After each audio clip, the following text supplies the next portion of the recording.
you see out here was grassland with a few little stringers of trees along the creek bottoms and up on the ridge tops. That's where you had your larger growth trees live. That was natural.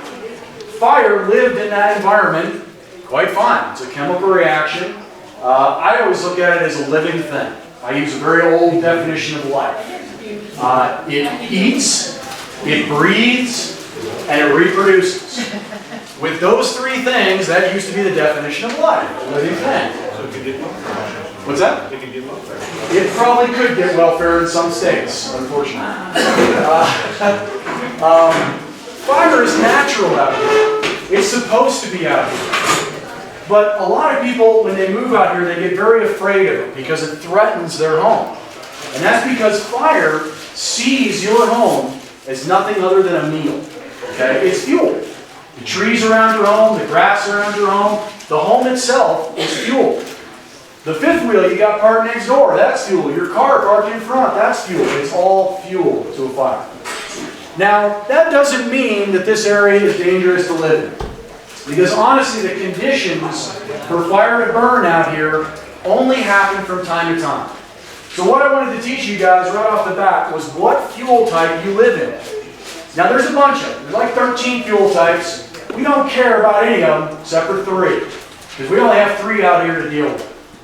The ones we have are grass, the pinyon juniper, and the folks who live up on the Savage have the pea pine, ponderosa pine, and fir trees. Those are the only 3 fuel types that we have to worry about. Now when you think about it, think about when you walk out your front door, look around, think about what 2/3 of the area that you're looking at is. Is it mostly grass or is it mostly tree? If it's tree, what kind of tree? Is it pinyon juniper or is it the bigger pea pine and fir? Knowing what fuel type you live in will help tell you what kind of risks you have for fire and when are you at risk. Fire doesn't burn out here all the time. It has a very specific set of conditions that it likes to have. Dry, windy, hot, those kinds of things, fire thrives in that environment. But when it's high humidity, temperatures are low, no winds, fire behaves very differently. So what I want to get into everyone's head out here are some basics of how fire works. In the grass, fire, if your grass is 1 foot tall, your flames will be 4 foot tall. The general rule is whatever fuel is on fire, 4 times the height of the fuel, that's the height of the flames. So if you're dealing with just grass, foot tall grass, you've got 4 foot tall flames. That's something that I can teach a 90-year-old grandmother how to fight with a garden hose. Okay? That is something that's manageable. You can fight that kind of fire. Grass fires are great for a laboratory experiments. They burn completely. It's actually a crown fire, technically, which is when you see the trees just ripping off. That's a big crown fire. Grass does that all the time. It forms a line. There's a wall of flame. There's black behind it. You can literally put out a little bit of fire with a garden hose, step right over it, you're in the black, all fine. Now, we move into another fuel type, the pinyon juniper, not so easy. Now your fuel heights are 10, 15 feet tall at least. You're starting to look at flame lengths 60 to 70 feet. No one in here is going to go head to head with 60 to 70 foot flame lengths. That's not going to be a good day. And then if you move one step further into the pea pine and fir fuel component, now you're talking big flames. 250 foot flames are very common. That's something else you don't want to play with. So, what does this mean to you? These individual fuel types are not flammable all the time. And that's what some of the signs, the fire danger signs on the ends of the wrench, are there to convey some information to you. They've been a little confusing, I know that. We're trying to fix that. We're going to try and make them mean something. We're being very careful to update them, but let me explain what it means. They're based on an equation of find dead fuels and your living fuel component, live fuels and dead fuels. What kind of moisture are in those fuels to determine how flammable it is. In addition, I add one more component. So our signs are going to be a little different than everybody else's. I used to run a fire station that had one of those things right out in front, so I had to maintain it all the time. But I never got to make the calls as to what it said. And as a firefighter, I disagreed with it, because the people who decide who changes those signs, they're not firefighters. They're fuels techs. Their job is to analyze fuels. They're very scientific, cerebral kind of guys. Firefighters come at things a little different. So I add another component to how those signs are updated. And that component is the fine dead fuels, the grass that lives out here. When it's green, you're going to see those signs go way down, because I'm no longer worried about a wildfire. When we have green living grass, there's no spread potential. It can't go from one place to another. So if you get a fire, you get a tree burning, it's going to stay right there. When that grass turns brown, now you have carrying capacity. Now that fire can move from one place to another place. So when I just bumped it up to high last week, because our grass that was nice and green all summer long started to cure, started to turn brown, started to get crunchy. When you walk out in the woods and you hear crunchiness, pay attention. That's ready to burn. Okay? That's pine needles, little twigs and sticks and all that. When you walk out there and go crunch, crunch, crunch, be careful with fire. That's a heads up for you folks. Now, that sign, knowing when fire can burn and when it doesn't burn, relates back to your fuel types. Because I have to have a sign that kind of represents all three fuel types. I'd love to be able to do it individually. That would be great. Nobody would be able to make sense of that. So I have to generalize a little bit. The folks that are down in the grass fuel type, these are the guys who live out on the east side. You know who you are. You've got lots of plains. It's Kansas out there. Okay? That area will burn very well a couple times in the year. And all you have to know is when it's brown, it's dangerous. Now, something else you need to know about that fuel. It can go from 100% moisture to 0 in 1 hour. 1 hour time. And what that means is I can go out there with a flamethrower. And it's actually called a Terratorch. I've got to use them. They're really fun. Go out with a flamethrower and blow fire all over that grass, and it does nothing. All I'm doing is wasting gasoline. It does not burn. 1 hour later, I can walk out there with a match, throw it on the ground, and whoo, off it goes. We've got a fire. That's how quickly that one fuel type, grass, can change. And I'm talking dry grass here. Green grass is different. But the reason for that is surface area. We've got an enormous amount of surface area, very little mass. So it dries out very quickly, and the surface area is very conducive to fire, so it wants to burn. Now that changes when you start moving up to larger and larger fuels. It takes more and more time for it to dry out or get wetter, depending on which way our weather is providing for us. But the grass is our driver. That's what drives the wildland fires that we're going to get out here. And we're going to see more and more of them. We have cheatgrass, otherwise downy brome. It's a Russian invasive species that's moving into our area. The 20 years that I've been here, I've seen it at least double on our ranch. I'm just generalizing, but at least that much. As we get more and more of it, we're going to get more and more fire.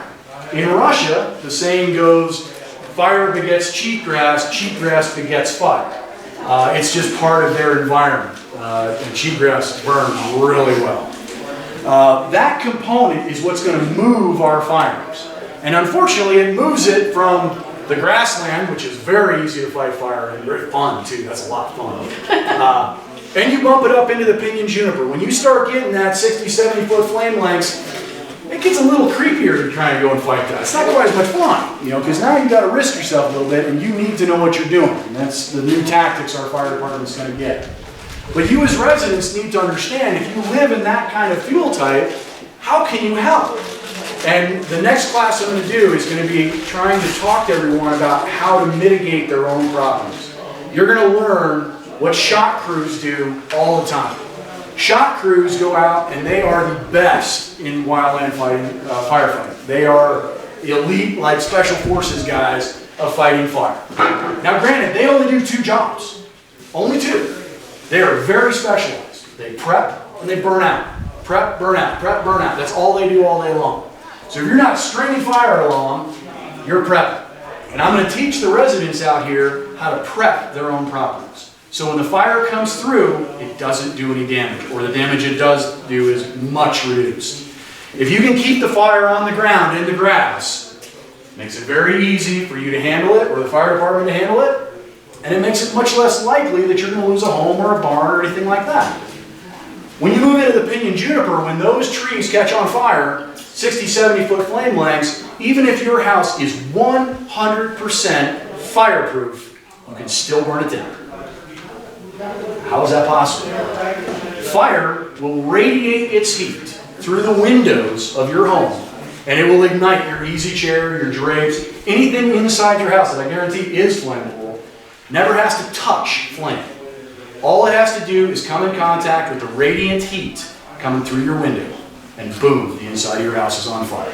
Once the interior is on fire, you're pretty much going to lose that structure. It's very difficult to stop. So even the people who believe their homes are 100% safe are not. But if they do their prep work, if they prepare their ground for fire, they drastically reduce how much damage is going to be done. Now when we move one more up into the pea pine, that gets a little more spooky. Pea pine, ponderosa pine, is designed by nature to burn. It needs to burn. I mean, it's one of those plants that loves that rejuvenation of a fire. Its bark is very thick. It can withstand catching on fire. The tree stays alive. Now, unfortunately, our forests are overgrown and we have a far higher fuel component than we're supposed to.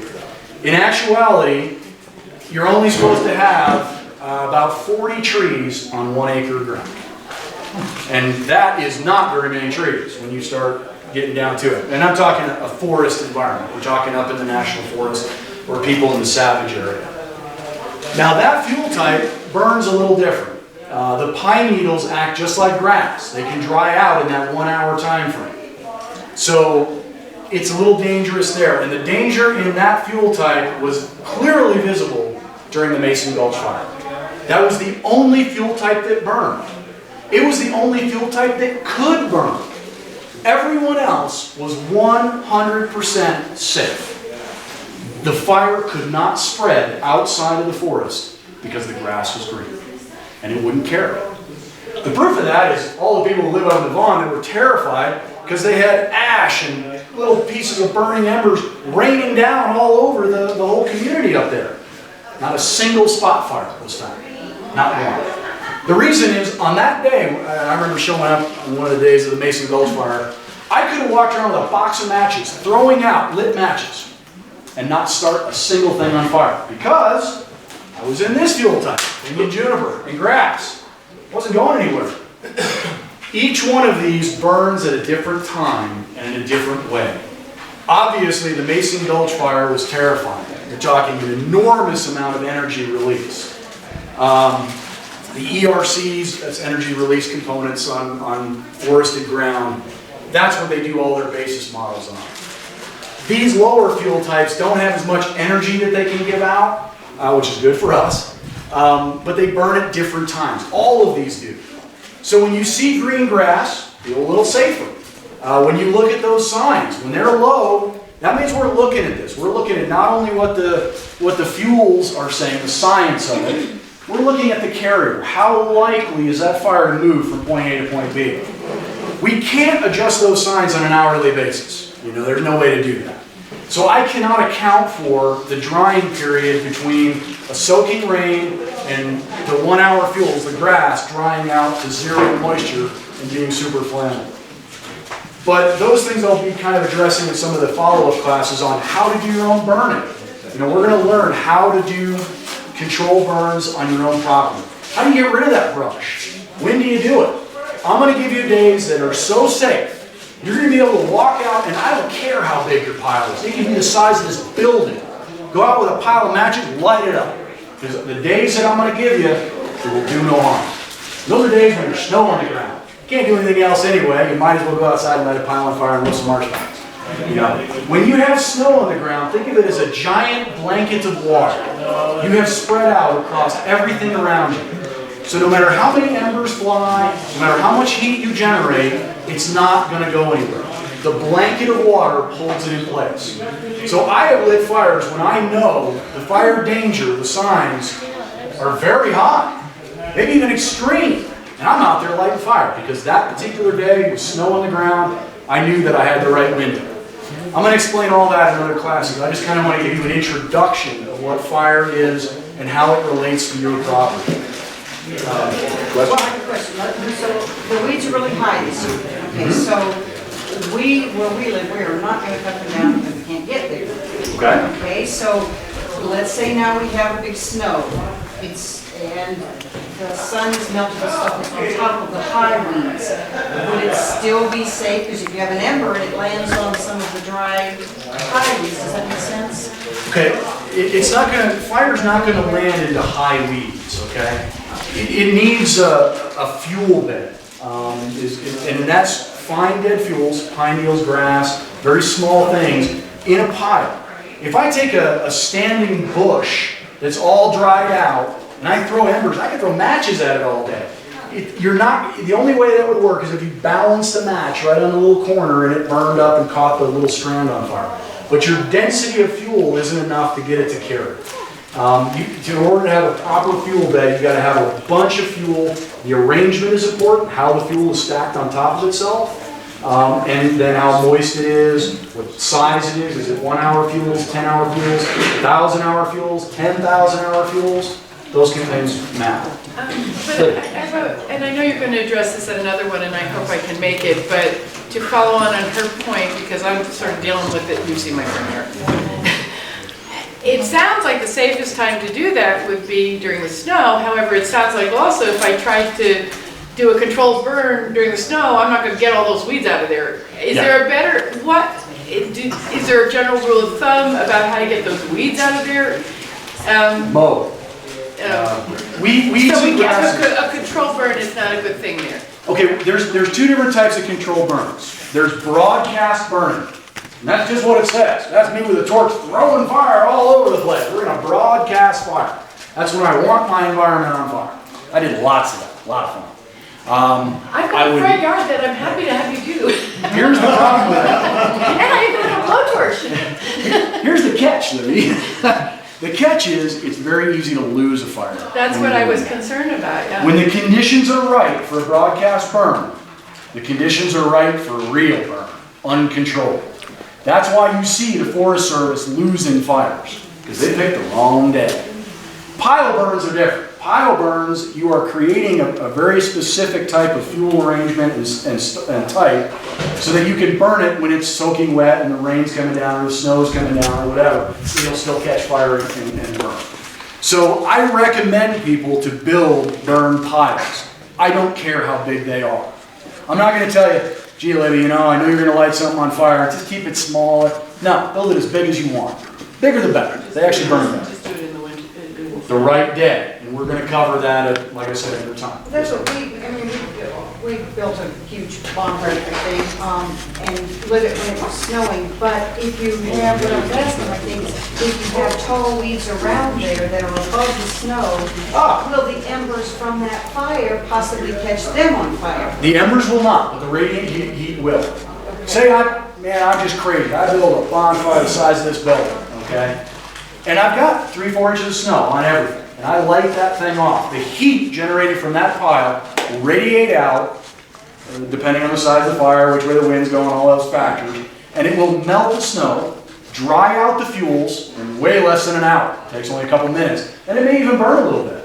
I've had my piles carry a little bit once they dry out the grasses. But it only reaches out as far as the radiant heat of the pile that's generated. So it's not going to just keep going and going and going and going and going. It doesn't work that way. It needs that super powerful radiant heat to superheat those fuels, melt off the snow, dry out the fuel, and then transition into it.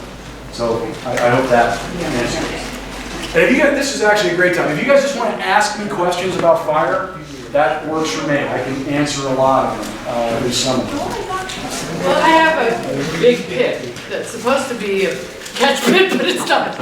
Okay. Would it be good for me to throw stuff in there as the place to grow stuff that I'm ultimately going to burn? The only thing about burn piles is just keep an idea of what's around it, okay? Like I say, that radiant heat will spread out 50 feet on a big pile, but most of that energy is going straight up. You want to burn on days when there's low wind, or no wind's even better.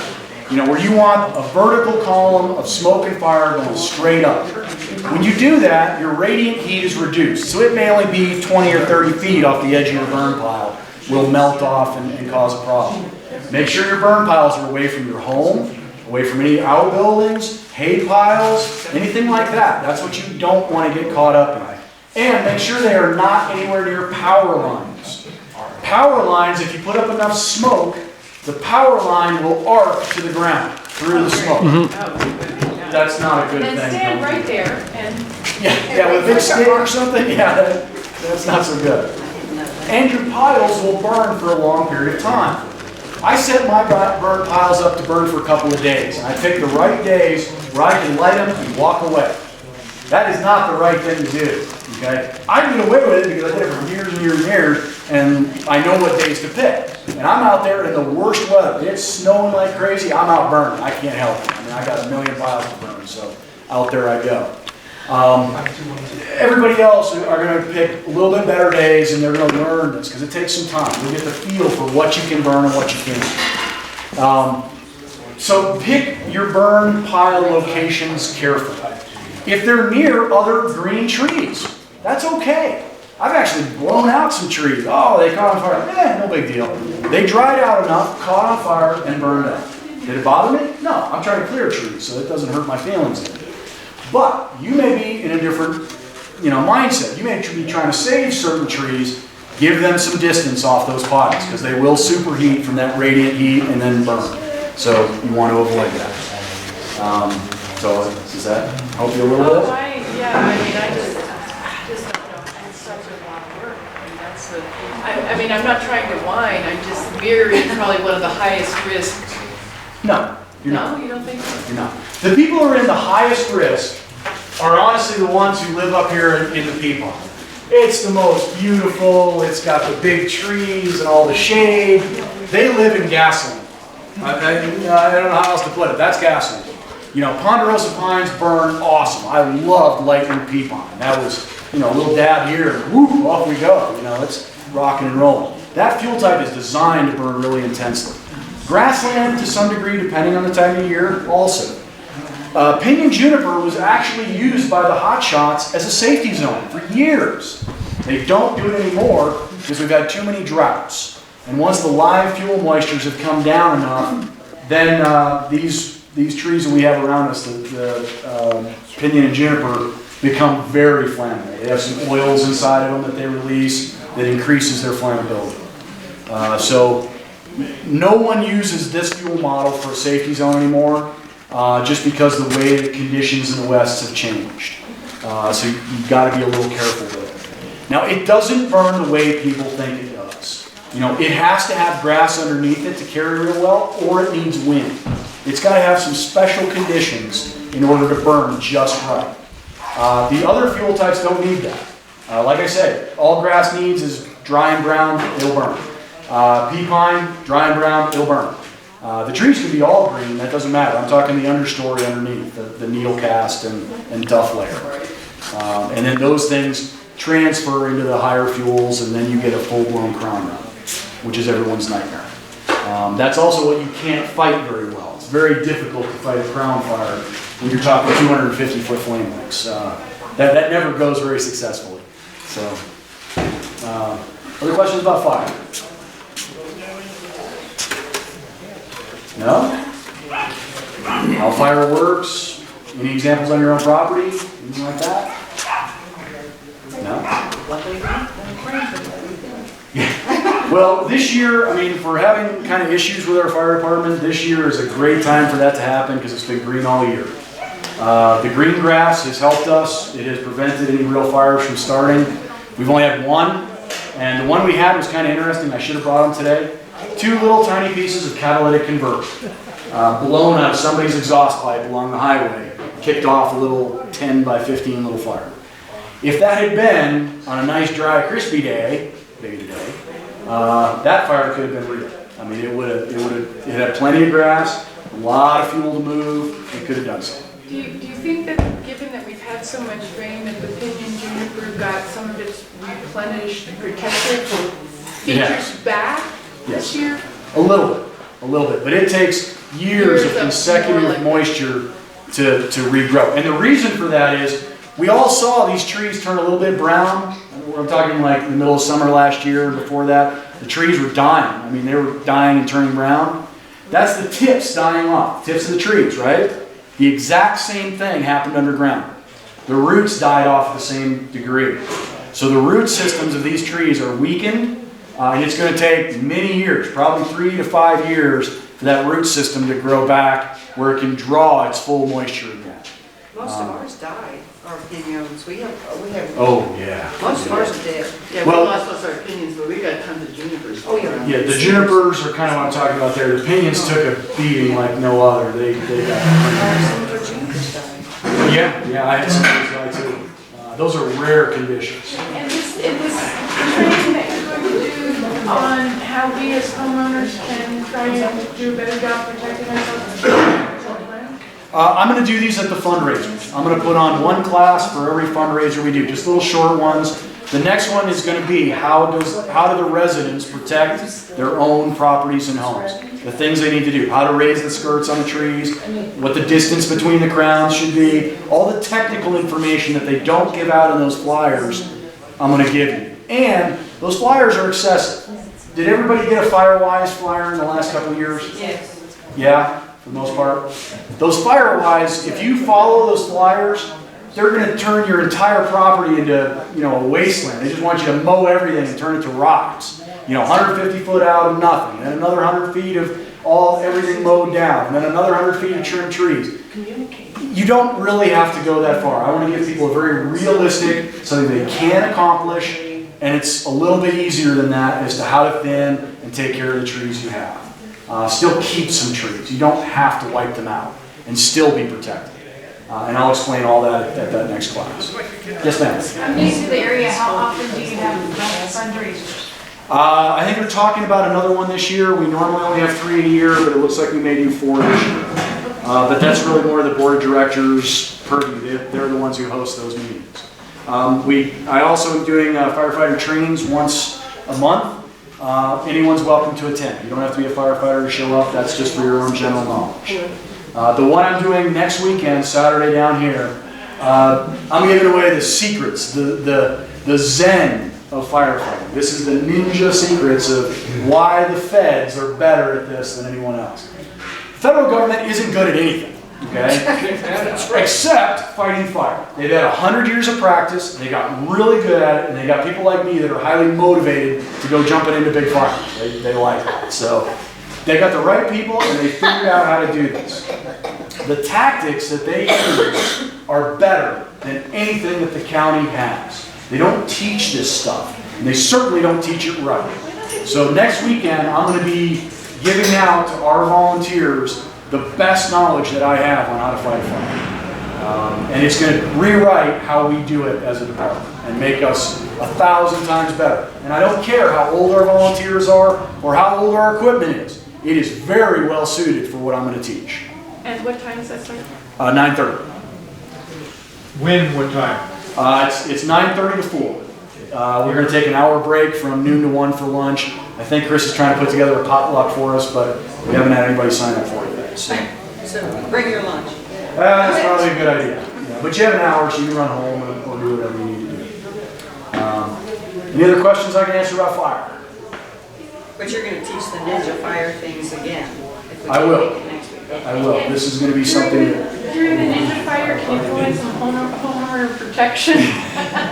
Well, I structure those classes for the firefighters. There's some really good knowledge that you'll get out of it. You'll understand how we fight fire. You'll understand exactly why Engine 61 is not appropriate for us. Right now, Ed's been arguing, Ed Carlson across the road here, he's been arguing with me nonstop about, that's the best truck we have, we can't get rid of that, it's the best thing we've got going. And I agree with him. And I'll agree with him right up until I teach that class. Once you understand that class, the value of that truck goes right out the window. So I that's, think you gave it to us in a nutshell. We don't have the Lord to supply the truck, and there's. those are the easy answers. I'll give you the ninja secrets at Oh, the the next. Yeah, that's- You could throw it in front of the fire and it'll block some of it, wouldn't it? Or get the gas out of it. That's just fuel. That's just fuel. Now understand, I mean, when I say things are fuel, I mean, what I'm trying to convince you of is how fire sees you. You know, the engine that I had, engine 135 out of Capitan, New Mexico, was a replacement. The original E135 was burned up, burned over. And I had molten pieces of metal on my desk from that engine. That's all that was left. Magnesium rims caught on fire, burned down, the metal melted, the glass turned to goo. That entire truck just basically melted into the ground. Caught in a full-blown forest fire of 250-foot flame lengths or better. So yeah, you'd be amazed at what burns under those conditions. Everything does. You know, there's no such thing as fireproof when you're in that. So yeah, that's a big deal. So I look at everything as fuel, including myself. When I'm out on a fire, I am fuel. I'm no different than a log, a branch, or anything else. And I had a little story that I told I tell a story at the beginning of every one of my classes just for fun. And the one I told the last class, if you guys want to hear it, I'll throw it out. It's pretty cool, actually. I call it the Cathedral of Fire. And we were on a burn, so we were intentionally burning off several square miles of ground. Virgin forest. Very rare anywhere in the United States. In New Mexico, it's even rarer. I mean, we're talking 60-inch DBH trees, big ponderosas, old growth stuff. And we were burning it to the ground. The big one. Oh yeah, we were burning the entire area to the ground. Take care. The reasons, I only found out afterwards, and they pissed me off, so we'll just leave it at that. But at the time, that was our job, was to burn that down. And we did. We had a guy that was working on a task book, which he's trying to increase his qualifications. So he's in training. And he was the ignitions boss for that fire. And we do these patterns, these lines. We didn't have our lines just right at the very end. This is the last part of the burn. And virgin forest, and it ended at a big apple orchard field. So that's our safety zone. We're supposed to light all this forest on fire, walk out in the field, and we're done for the day. That was it.